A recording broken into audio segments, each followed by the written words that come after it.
Hello everyone, my name is Zoe Foliosco and our topic for today is about Jose Rizal's higher education and life abroad. After finishing the first year of a course in philosophy and letters in Ateneo, Rizal transferred to the medical course. But her mom disagreed with that. She said that don't send him to Manila again, he knows enough. If he gets to know more, the Spaniards will cut off his head.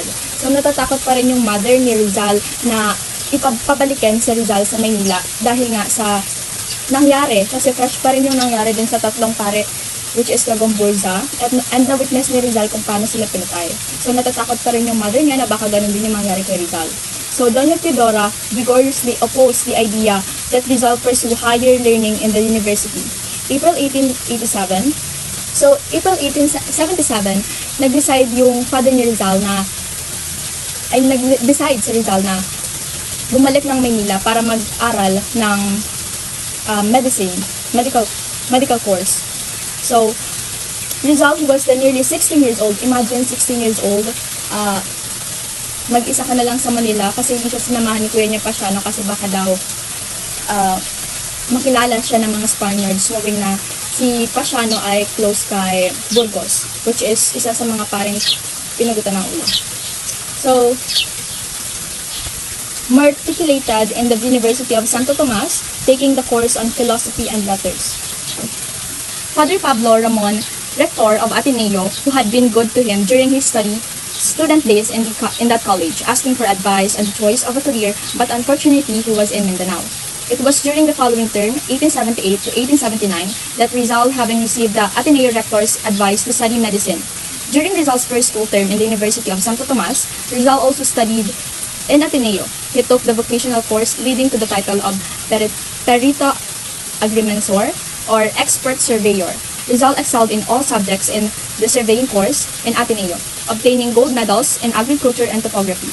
November 25, 1881, the title was issued to Rizal for passing the final examination in the surveying course. So, habang nagsistudy si Rizal sa UST, nag-take ulit siya ng course sa Ateneo, which is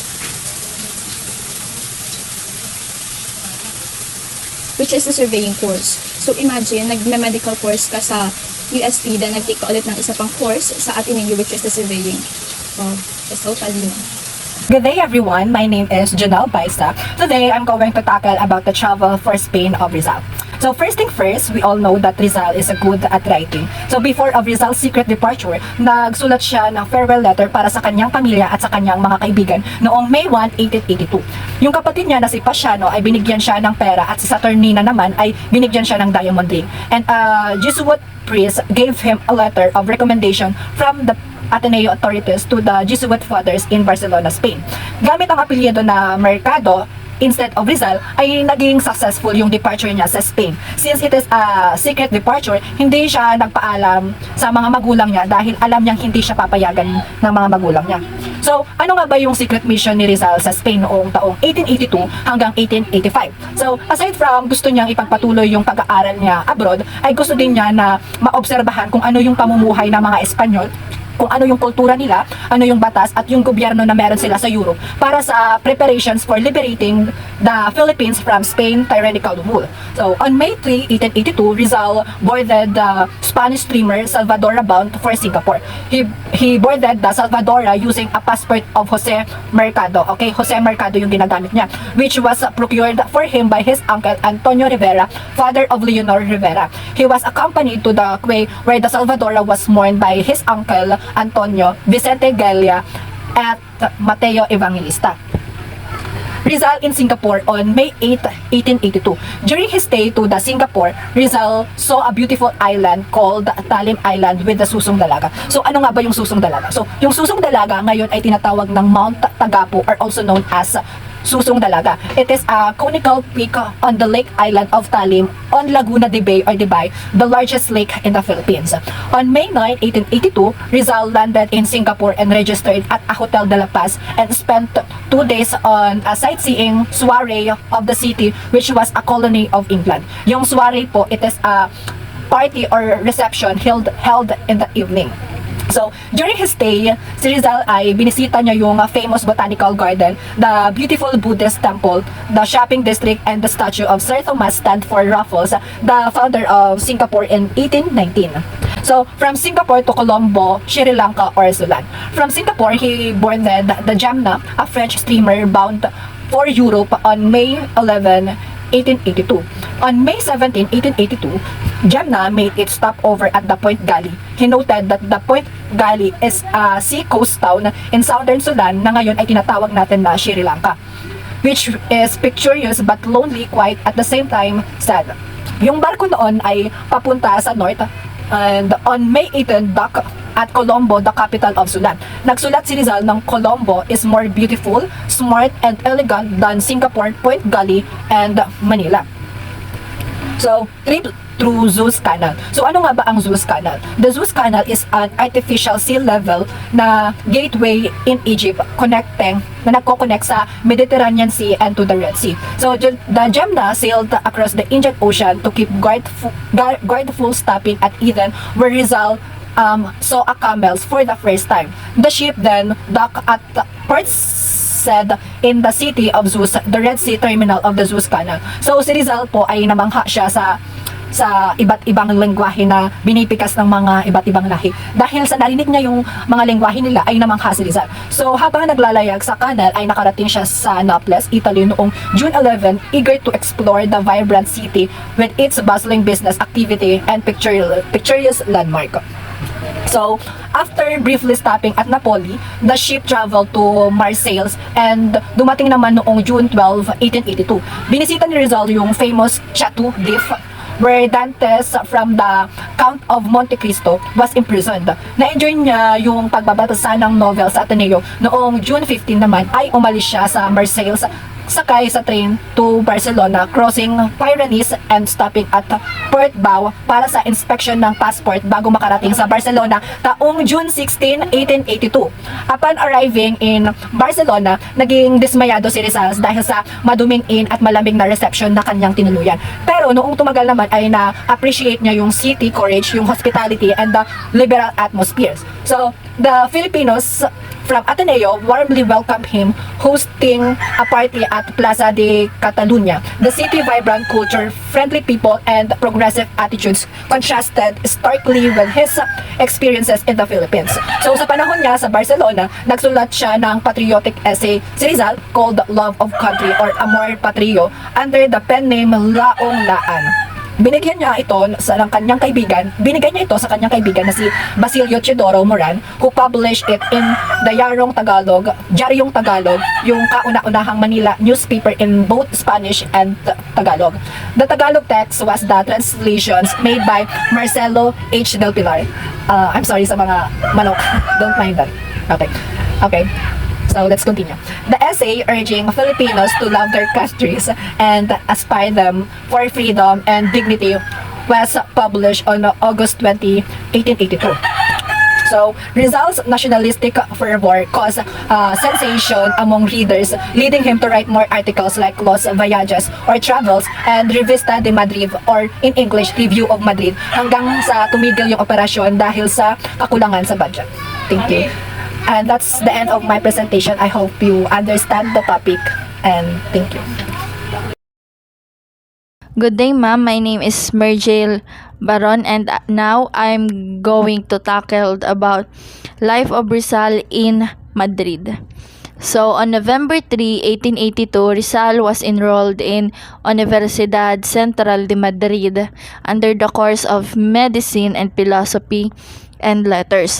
So, on November 3, 1882, nag-enroll si Rizal sa Universidad Central de Madrid and nag-take siya ng dalawang course, which is yung Medicine and Philosophy and Letters. And kung babalikan natin sa last lesson pa na makikita natin na yung Philosophy and Letters na course na tinake ni Rizal is yun yung kauna-unahang course na enrollan niya sa UST. And based sa mga articles, may dalawang rason kung bakit si Rizal pinili niya yung course na yon. Una, dahil yun yung gusto ng kanyang father. And yung ikalawa is hindi pa makapag-decide si Rizal kung ano yung gusto niyang course. So yung ginawa niya noon is nagsulat siya ng letter kay Father Pedro Ramon, isang rector sa Ateneo and former instructor ni Rizal, professor niya. And dahil matagal yung response ni Father Ramon Pablo, and based din sa nabasa ko na during that time si Father Pablo Ramon is nasa Mindanao, kaya medyo matagal yung response niya kay Rizal. And dahil malapit na yung enrollment, kailangan nang mag-decide ni Rizal kung ano yung gusto niyang i-take, kasi during that time enrollment na, and kailangan nang pumili ni Rizal ng course na pipiliin niya, kaya pinili niya yung Philosophy and Letters. And nung tumagal daw is naramdaman ni Rizal na parang hindi niya nagustuhan yung course niya na Philosophy and Letters, kaya nag-enroll din siya sa medicine. And yung reason din niya kung bakit yung medicine napili niyang course is gusto niyang magamot yung sakit ng mother niya, which is yung sakit sa mata. Ikalawa, nag-respond na si Father Ramon Pedro sa sulat niya dati. And kaya hindi na nagbago yung course ni Rizal nung nag-enroll siya sa Madrid. So next, to enhance his artistic talents, he also took up lesson in painting and sculpture at the Academia de Bellas Artes de San Fernando, Academy of Fine Arts of San Fernando, as well as lesson in French, German, and English under private instructor. So, while Rizal in Madrid, nag-aral siya ng painting, sculpture, and nag-aral siya sa isang prominent school sa Madrid. And yun yung sa Academy of Fine Arts of San Francisco Fernando. And according din sa previous lesson ni ma'am na tinakil niya, madaming naging tutor and private lesson si Rizal. Una, yun nga dito yung he took a private lesson in French, German, and English. Also, he practiced fencing and shooting at madami pa. Kaya, naging productive si Rizal during this time in Madrid. And, hindi lang siya nag-focus sa ACADS, kundi, nag-focus din siya sa skills niya. And yun. So, during his free hours, he practiced fencing and shooting or he attended lecture on arts, galleries, and museums, and read books on all subjects, including military engineering. With the many books he had read, 2 books left a deep impression on him that heightened his sympathy for the oppressed and unfortunate people. These were Uncle Tom's Cabin by Harriet Beecher Stowe and The Wandering Jaw of Eugene So. Okay, so ayun nga, naging productive yung buhay ni Rizal sa Madrid kasi hindi siya nag-focus lang sa academic, kundi naging open din siya sa pag-improve ng skills niya. So, during his stay in Madrid, Rizal joined the Hispano-Philippine Circle or Circulo Hispano-Filipino It is a group of Filipinos and Spaniard who want the government to reform. He wrote, "They ask me for verses or me piden versos," a poem about the sadness of an artist's son who lives in a place far from his origin. So, when Rizal in Spain, meron siyang isang organisasyon na sinalihan na which is binubuo ng mga Filipino and mga Spaniards. Ito yung Círculo Hispano-Filipino. And one time, nakapagsulat si Rizal ng tula na me piden versos or ask me for verses. And ito yung pinerform niya in front of his fellow Filipino during New Year's Eve, December 31, 1882. And naimbitahan kasi siyang mag-perform and kaya nirecite niya yung isang poem na sinulat niya.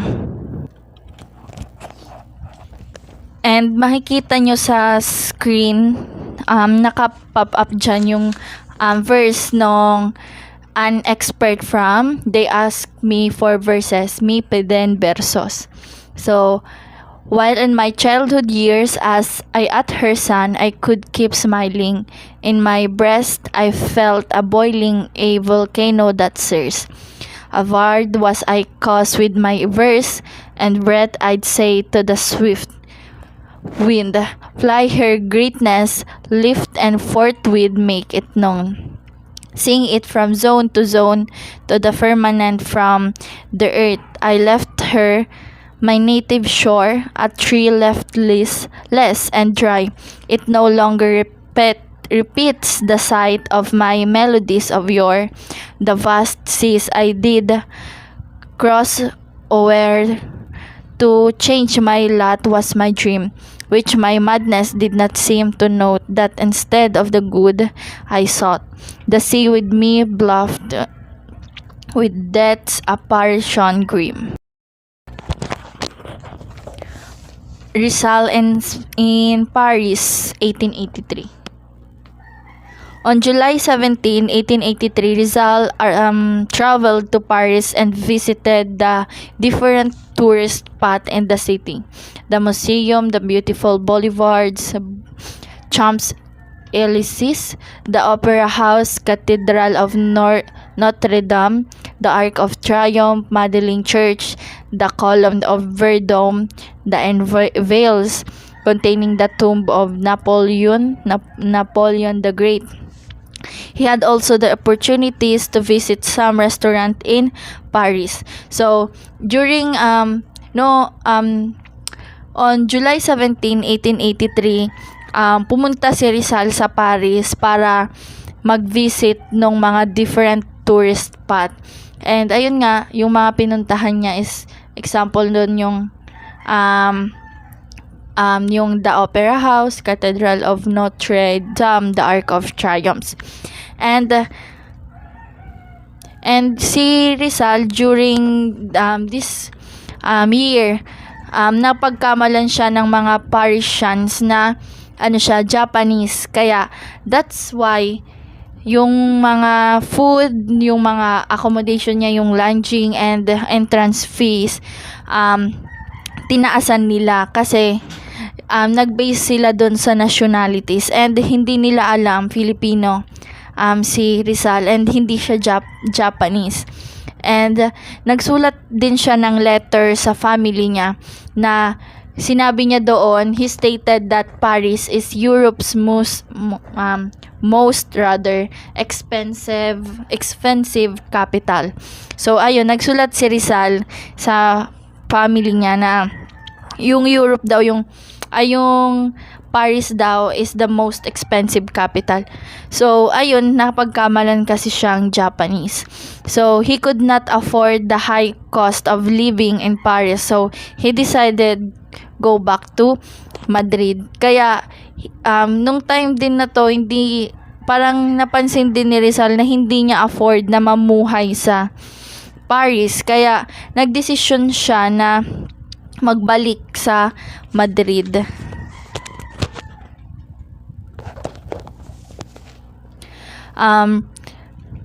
Rizal as a Mason.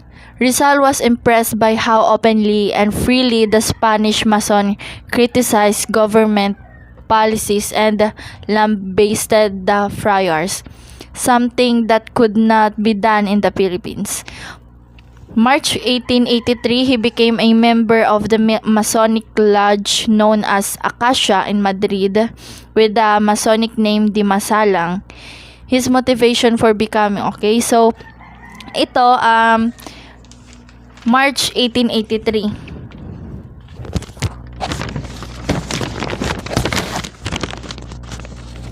So, ayun, habang nasa Spain si Rizal, he joined another organization which is yung Masonic Lodge or tinatawag ding Acacia. And it was the first organization na sinalihan ni Rizal. And yung reason niya kung bakit nag-join siya sa organization na to is para may backup siya habang nasa Spain siya. Kasi syempre foreigner siya doon, and syempre need niya ng parang backup para sa safety niya. And November 15, 1890, he transferred to Lodge Solidaridad kung saan siya naging isang Master Mason. And sinabi ng iba na yung organization na ito is para siyang Antichrist or para siyang isang Illuminati organization. So ayun nga yung pinasukan ni Rizal, Mason. And alam naman natin na yung Mason is sila yung mga nagbibitak ng bato or ng mga building, and more on construction yung nature na job nila. And sabi din na itong mga Mason, nakaranas daw sila ng social injustice coming from the churches and government during that time. Nakaranas sila doon sa injustice nila habang nandun sila, and kaya gumawa sila ng organization para kalabanin yung pagpapatakbo ng mga church and government. Kaya yung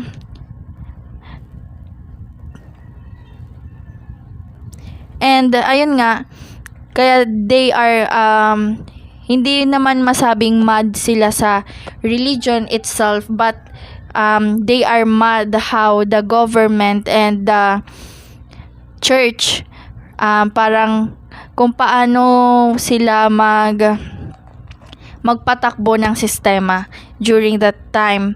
And ayun, hindi naman sila parang Antichrist, kasi against lang sila sa pagpapatakbo ng church and ng government. So, February 15, 1892, Ligue Grande de France in Francis conferred that Master Mason diploma on Rizal. Next.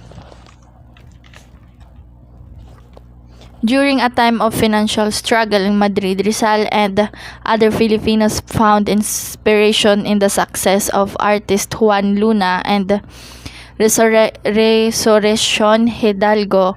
Luna's paintings, Polarium, won a gold medal, while Hidalgo's Christian Virgins exposed to the populace won silver in a national art competition. Rizal gave a stirring speech on June 25, 1884, saluting Luna and Hidalgo as shining example of the Philippines and Spain. His eloquent word captivated the audience, criticizing Spanish ignorance and offering toast to the youth of Philippines.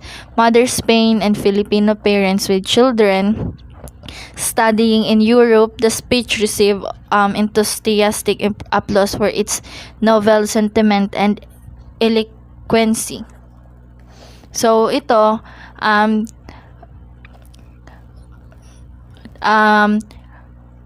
during a time of financial struggle daw in Madrid, Rizal and other Filipino found inspiration from the success of artists of Juan Luna and Resurrection Hidalgo. And yung Spolarium naman, nanalo siya as gold medal, and also Spolarium is painting ni Luna, while Hidalgo, Christian Virgin exposed to the populace, nanalo naman to ng silver in a national art competition. And si Rizal, nagbigay siya ng speech na which is yung mga Filipino during June 25, 1884 is para siyang nakapag-attract sila ng mga ng audience from ignorance and offering toast to the youth of the Philippines. Next, Rizal education in Spain. Rizal diligent followed a study schedule, completing his medical degree at Universidad Central de Madrid on June 21, 1884, becoming a qualified physician. So dito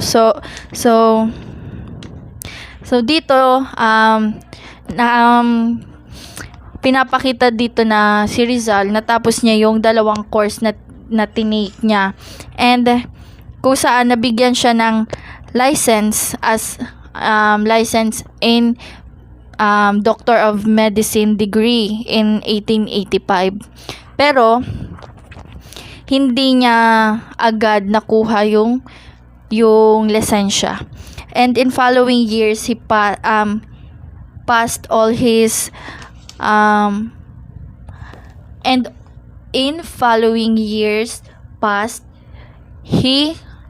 Rizal parang natapos niya yung mga subject, pero hindi niya agad nakuha yung title niya ng Doctors of Medicine kasi sadly hindi niya agad nabayaran yung mga yung fees sa school nila, kasi during that time parang nanghina yung negosyo nila Rizal sa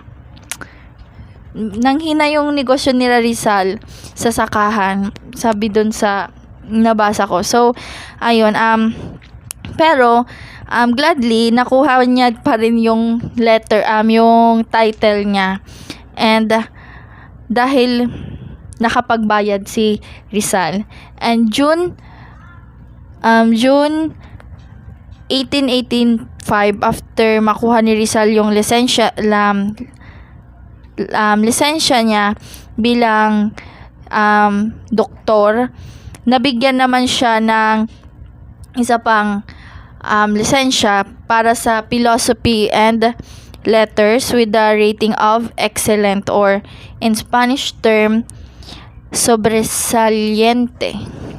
So next, so ito yung naging records ni Rizal sa Universidad Central de Madrid nung nag-aaral pa siya. So yung subject and ratings nandito: 50 year 1882, 1883 legal medicine, yung rating sobresaliente, which kung itatranslate siya, ang meaning niya is excellent, and medical clinic 1, bueno, good ang meaning.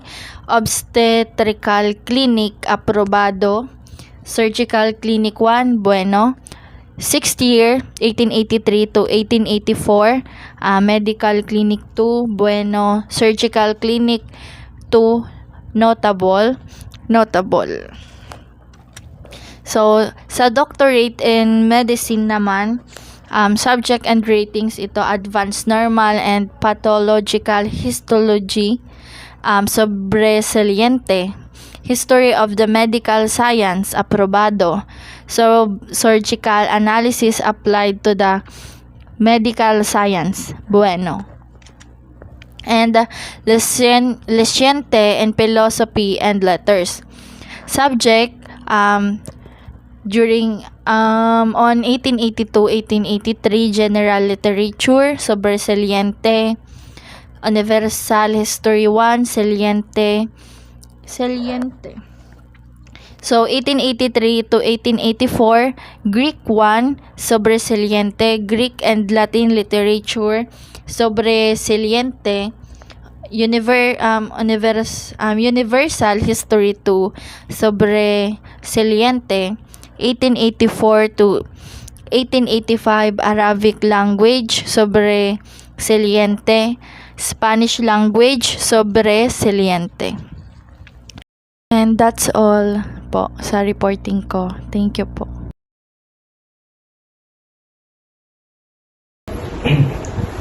With Rizal relentless search for relevant education and specialized studies, he went to Paris, France, and Berlin, Germany to specialize in ophthalmology because he wanted to cure his mother's eye illness. On his way to Paris, he stopped at Barcelona to visit his friend, Maxima Viola, a medical student who belonged to a rich family in San Miguel, Bulacan, and Don Miguel Moraita, the owner of La Publicidad. He arrived in Paris on October of 1885 and stayed there for 4 months as an assistant to Dr. Louis D. Record, a leading French ophthalmologist. After 4 months and concentrated studies, he learned the medical techniques of an eye operation. During his stay in Paris, he visited the studio of Juan Luna, the home of Pardo de Tabera and Felix Resurrection Hidalgo. They had a long hours of discussion on the many problems of art and learn techniques of his own. He helped Luna by posing as a model in several paintings like the Death of Cleopatra, where he posed as the Egyptian priest, and in another of Luna's great paintings, The Blood Compact, he posed as Sikatuna with Dr. Trinidad Pardo de Tabera, taking the role of Legazpi. Rizal in historic Heidelberg, Germany. He went to Germany with a limited budget and a curiosity about eye disease. In February 1886, he arrived in Heidelberg, known for its university. Working at the university eye hospital, he learned from Dr. Otto Becker, a respected ophthalmologist. He also attended lectures by Dr. Becker and Professor Wilhelm Thuen. During weekends, he explored Heidelberg, visiting the old university, the stunning castle, and the peaceful Neckar River. He observed the harmonious coexistence of German Catholics and Protestants, who shared churches and practiced ecumenism. The town's churches were divided between the two faiths, yet they lived together in unity and friendship. While in Germany, Rizal stayed with Protestant pastor Dr. Karl Ullmann, who he befriended. They discussed Catholicism and Protestantism, with Rizal defending Catholicism. In spring 1886, Rizal was captivated by the blooming flowers along the Neckar River. particularly the light blue forgot-me-not flower, his favorite. So, nung pumunta sa Rizal, nung spring, pumunta sa Rizal sa may Neca River.